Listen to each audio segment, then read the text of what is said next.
How's it going, folks? Thanks for tuning in to another video review. I haven't done a product review for quite some time, but Mondo has just delivered the Iron Giant soft vinyl figure. I was so excited when this was announced, and there were actually 3 versions of this that were released, one of which was the regular non-variant version that was the same price as this variant version, but this variant came with a few extra accessories that you can kind of see below. Sorry about the glare. Plastic packaging that they delivered in is kind of throwing off the lighting here, but this is essentially the packaging you do get. And there was also one more version. This version is the DesignerCon 2018 variant. Now, I'm not exactly sure if Mondo had leftover stock or they reproduced some variants from last year, but this did become available at the same time as the 2 regular Iron Giant figures, the one without the accessories and the other one with the accessory pack. Now, this one did retail for $150. I'm not quite sure how many were available,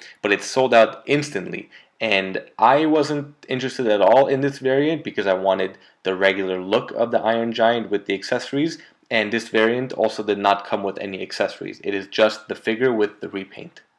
This one came in at about $85 plus tax and shipping, of course, and I don't think they have sold out just yet, so if you have a chance to still buy this after my review, I highly recommend you go check it out. But without further ado, let's take a closer look at this figure. So like I said, it does come in this plastic packaging. They deliver it pretty well packaged in a regular brown shipping box. It does have the little card tag on top. You can see it has Mondo with the Iron Giant in the silhouette in the background with the trees and the forest at night. You have the Iron Giant logo right there with soft vinyl figure. And on the back, it again says Iron Giant with the logo and soft vinyl figure. We have the Mondo collector's model and mondotees.com. Let's go ahead and open this guy up and see what he is all about.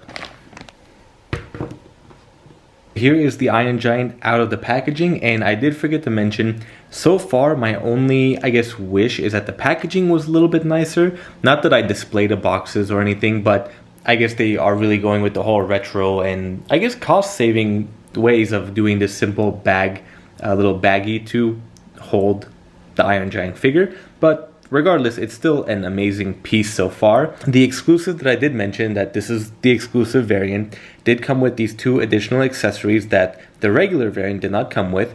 So this is, I guess, the evil or the attack mode head that we did see in the movie, that when he turned on his weaponing system, that we got red eyes and kind of the evil smile there. And everything else is pretty much the same.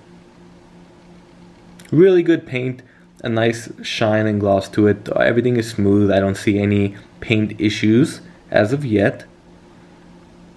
And I'm not quite sure how it fits in, but we will try that in just a moment. And then here is the weapon, his laser cannon that attaches to his arm. Or I guess in the movie, his arm changed into this weapon. So you have a little bit of blue spots right there where the plasma or the laser beams do come from. Yeah, so pretty accurate. You know, the film didn't have too much going on for the Iron Giant itself, so obviously the figure shouldn't be too hard to recreate, but there will still be some manufacturers that mess up simple details like that.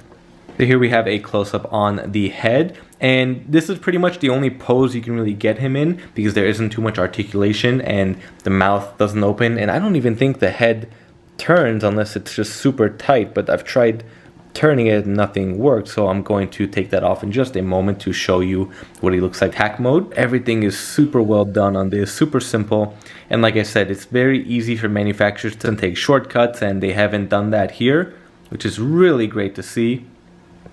All the paint apps have been great.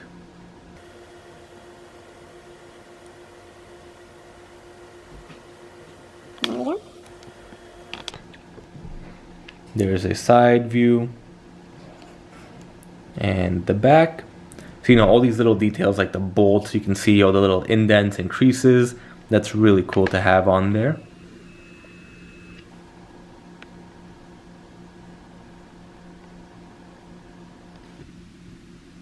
Now, forgive my ignorance because I'm not, you know, 100% an expert on a lot of these materials or the types of figures. So I'm not sure if the reason they called this a soft vinyl figure is because of the, I guess, lack of articulation, because there isn't too much. And like I said, the head doesn't move. The arms move at the shoulders, and that is about it, I think. Yeah, so these move. I'm not sure if they're both supposed to move separate, but you can move it at the ball joint itself or move the actual shoulder pad as well right there. And they move all the way around, so no issue there.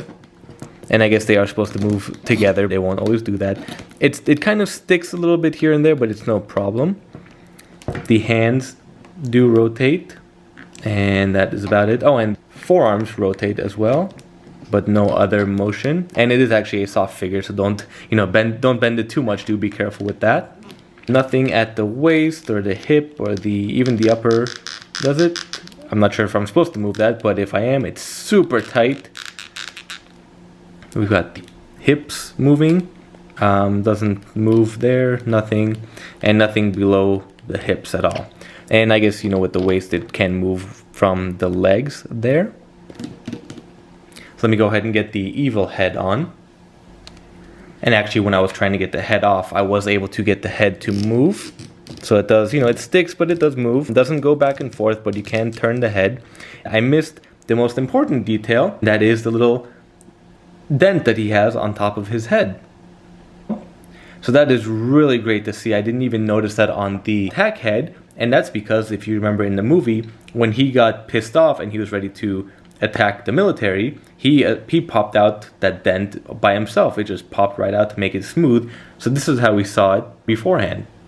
So that's a really cool detail that I really like to see, and they really paid attention to detail.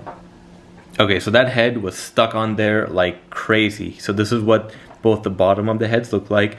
It doesn't really twist, actually it doesn't twist out at all. You just have to keep prying it and getting it undone. So for whatever reason, this side kind of has a larger hole, but it just seems like they didn't cut the hole on this one. But it doesn't matter because there's no peg, as you can see on the neck. And there's just a look on the inside if you can see it, but again, there's just nothing in there. So let me go ahead and attach the warhead and see if I can attach the weapon as well. Selective to just the right. It's not a right or left hand oriented. I was able to get the warhead on, or the battle head, and the battle weapon as well. The one bad thing, because again they didn't make the hole as big on the regular forearm, this one it is pretty hard to get on, and then when you do twist it, it essentially just comes off, so you kind of have to place it in whichever position you want. And another issue here, they have this little ring that goes around the elbow portion where you attach this, so that kind of prevents you from pushing this one any further in, because that just blocks it and kind of goes that far, and because it's so tight anyway, that's as far as you can put it. But regardless, that's fine. Like me, I'm not going to be playing with this. It is going to be on display, so whatever position I do leave it in, that is where it's going to stay for some time. And this head was easier to pop in. I am able to rotate it left and right, and again, it doesn't go back or forth. This arm still is able to move up and down without issue. Just kind of got to make sure it's straight on there to look good. It can be a little bit difficult to actually stand up and balance simply because of the way the legs are made. They are making it like the old school vinyl figures with very little articulation and just a simple display piece for collector's sake, to say the least.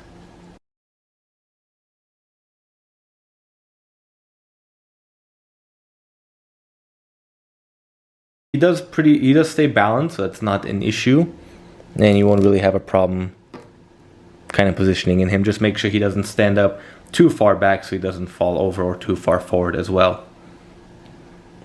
And just another look up here.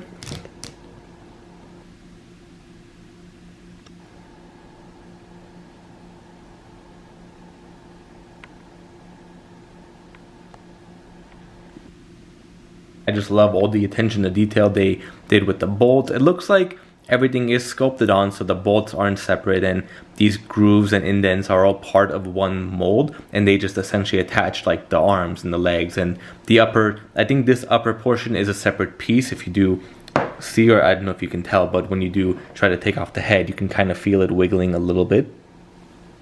But regardless, everything is pretty great. And even the gray, it's very reminiscent, and it imitates the movie so much. He had that very dark, not very dark, but you know, that very gray look to him with all the dark trims and edges and corners and all the, basically the joints and parts that you don't really pay attention to. Small details like the paint design right here on the legs and the different grays on the ankles and the bottom. Actually, I didn't take a look at the bottom before, and we just have the Warner Brothers Entertainment seal on the bottom, and the fingers have different grays on them. So like I mentioned with the arm, this arm does have the larger connector hole in it. When you do push it in, let me make sure I get it the right way, he can actually go over the ring and up to this little non-moving ball joint.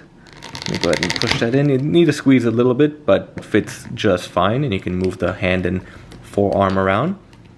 And then to squeeze the head in, just gotta pop him back in. I guess you can leave him at the top one. I think that looks okay. I'm not sure if you're supposed to move him in all the way, but this might actually look better. Let's take a look at him before we wrap this up. Anyway, folks, well, there is the Iron Giant. I hope you all enjoyed it. Not much to talk about in this. You know, it's not a fully articulated 6-scale Hot Toys figure, and there isn't too much crazy detail about it, but the few attentions to detail that we did see are just on point and exactly what we want for an Iron Giant figure, and exactly what the fans really do need. I know today there was another announcement for some more Iron Giant figures coming out by other companies, and I think Gentle Giant has an Iron Giant mini bust or some sort of bust in their Legends line. It's actually run by Diamond Select, but anyway, this is the Mondo exclusive variant that comes with the battle ready weapon and head. If you were able to get it, congratulations. If you were not and you want it, definitely go check the website as soon as possible. If you have any questions or comments, feel free to leave them down below. Make sure to subscribe and follow my pages and my YouTube channel, and thank you all for watching.